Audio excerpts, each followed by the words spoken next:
So, pertanyaannya adalah, apakah iPhone 4S ini worth it untuk dibeli di tahun 2020?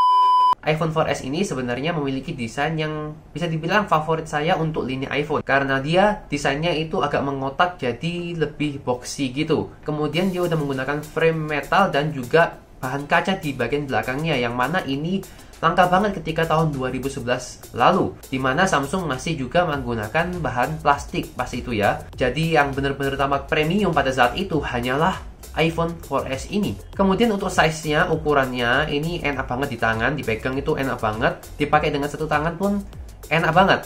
Karena dia ukurannya itu kecil dan layarnya cuma 3,5 inch dengan resolusi 640 x 960. Dan karena aspek rasionya itu 3:2, kalian kalau nonton video YouTube itu bakal ada kayak black bar di atas dan di bawah. Apalagi kalian nontonnya yang 18:9. Kemudian tombol-tombolnya sendiri ini udah clicky banget, enak. Tombol home-nya masih enak, tombol power-nya enak, kemudian tombol volumenya, bahkan tombol switch mute-nya ini masih berfungsi secara baik. Udah umur hampir 9 tahun lebih ya, dan ini masih berfungsi secara baik, tidak ada masalah, tidak ada kayak error-error gitu, aman-aman aja.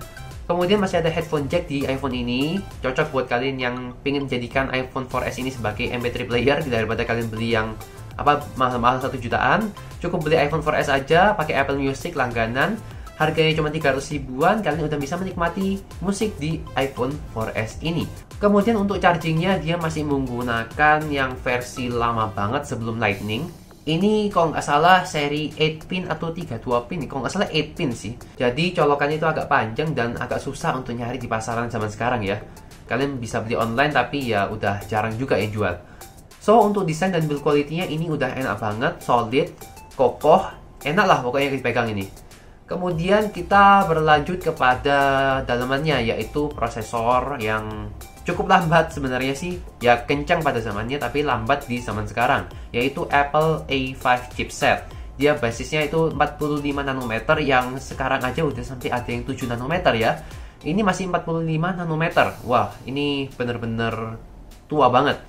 Kemudian dia masih menggunakan RAM 512 MB dengan internal minimal 8 GB, dan ini yang saya pegang yang 8 GB ya. Jadi kalian nggak bisa nginstal banyak aplikasi, ya paling cuma bisa nginstal YouTube, WhatsApp, Facebook. Itu pun saya pakai Facebook Lite karena tidak bisa lemot lah istilahnya. Kemudian Instagram ya masih bisa, walaupun aplikasi-aplikasi yang sudah saya sebutkan itu nggak semuanya berjalan di latest version ataupun versi terbaru. Jadi harus agak turun sedikit versinya biar support di iOS 9.3.6.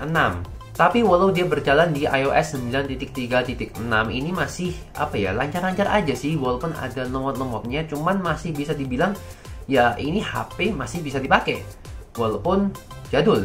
Tapi kalian harus tahu kalau kalian pakai HP ini untuk sosmed seperti WhatsApp, Twitter, Facebook, Instagram apalagi, ini bisa dibilang cukup keteteran. Jadi bener-bener lemot dan loadingnya lama. Masih 3G pula ya HP ini ya, jadi belum 4G walaupun namanya iPhone 4S, tapi dia belum 4G. Masih 3G dan dia itu buka tutup aplikasi cukup lama. Ya wajar sih, RAM masih 512 MB, jadi mohon dimaklumi ya, karena ini HP lawas. Kemudian untuk kameranya ini menggunakan sensor 8 megapiksel, dia f2.4 dengan LED flash, sudah ada autofocus juga. Tapi sayangnya dia belum ada auto HDR ataupun auto HDR karena kita harus set manual, kita mau matiin ataupun nyalain. Nggak kayak HP-HP iPhone sekarang yang udah ada pilihan auto on dan off, jadi kita tinggal pilih auto aja sudah enak, gak usah pikir-pikir lagi ya. Jadi emang wajar, sekali lagi wajar ini HP jadul, tapi patut disyukuri karena iPhone 4S ini memiliki fitur HDR, di mana Lumia 1020 saya itu walaupun HP flagship Nokia yang memiliki sensor 41 megapiksel itu tidak ada fitur HDR-nya. So, ya bersyukurlah buat para pengguna iPhone 4S.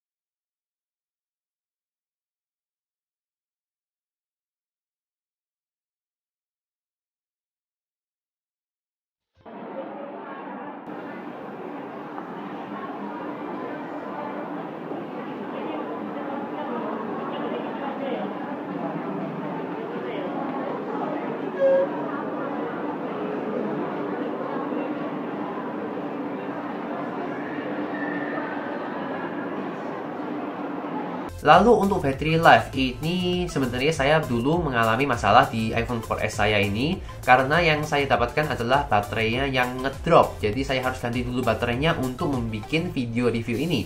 Gantinya ya sama pasangnya sih 100.000. Kemudian saya tes lagi, cukup awet sekarang ya, lumayan walaupun tidak bisa tembus 1 hari. Ya sampai sore lah. Pagi sampai sore itu masih bisa, tapi ya juga tidak digunakan untuk yang berat-berat seperti Instagraman atau apa, itu udah termasuk berat buat HP ini. Lalu untuk kualitas audio, yang dari speakernya ini menurut saya agak kurang bagus, kayak wajar, sekali lagi ini HP lama. Tapi yang menurut saya cukup bagus adalah kualitas audio yang dari headphone jacknya ini. Ini bisa dibilang apa ya, lebih bagus daripada iPhone 6s saya. Jujur saya nggak tahu kenapa bisa lebih bagus di iPhone 4S, walaupun bagusnya itu ya beda sedikit sih sebenarnya, lebih jernih, lebih detail gitu ya. Tapi saya setelah research di forum-forum itu katanya si iPhone 4S ini masih menggunakan sound cardnya Wolfson yang dulu dipakai di iPod. Dan itu katanya sound cardnya yang cukup bagus punya, jadi mungkin bisa karena itu juga sih. So itu dia sedikit cerita mengenai iPhone 4S yang saya pegang ini, sudah saya gunakan, dan itulah kesimpulan yang saya bisa berikan kepada kalian semua. So pertanyaannya adalah, apakah iPhone 4S ini worth it untuk dibeli di tahun 2020 dengan harga 300 ribuan? Menurut saya ya dan tidak. Ya, kalau kalian pingin koleksi ataupun kalian pingin jadikan ini sebagai apa ya, kayak HP kedua buat telepon SMS atau buat sekedar ya MP3 player Apple Music, ini udah cukup banget. Jadi kalian nggak usah mahal-mahal ngeluarin duit, karena HP Nokia aja yang apa, yang tombol-tombol itu ya, feature phone itu kan bisa tembus 500 ribu. Kalian beli iPhone 4S ini ya harganya di bawah itu. So, menurut saya worth it sekali kalau kalian emang tujuannya untuk hal-hal tersebut. Tapi tidak, karena iPhone ini ya sekali lagi tidak bisa digunakan dan diandalkan untuk tes sehari-hari seperti sosmed, ataupun email, ataupun nonton video YouTube, ataupun ya pokoknya segala hal yang berat-berat lah selain telepon, SMS, musikan, sama apalagi koleksi. Pokoknya itulah kesimpulan saya mengenai iPhone 4S kali ini. Thank you for watching. Jangan lupa subscribe, like, dan share video ini kalau kalian suka. Dislike aja kalau nggak suka. Dan apalagi yang harus saya bikinkan konten untuk HP-HP lama, mungkin kalian tertarik juga ya. Seperti iPhone 3GS yang ada di belakang itu, mungkin ada request dari kalian. Kalian silahkan tulis di kolom komentar di bawah, terserah kalian. Atau kalian mau tanya-tanya soal iPhone 4S ini, monggo di kolom komentar terbuka. Silahkan mampir aja.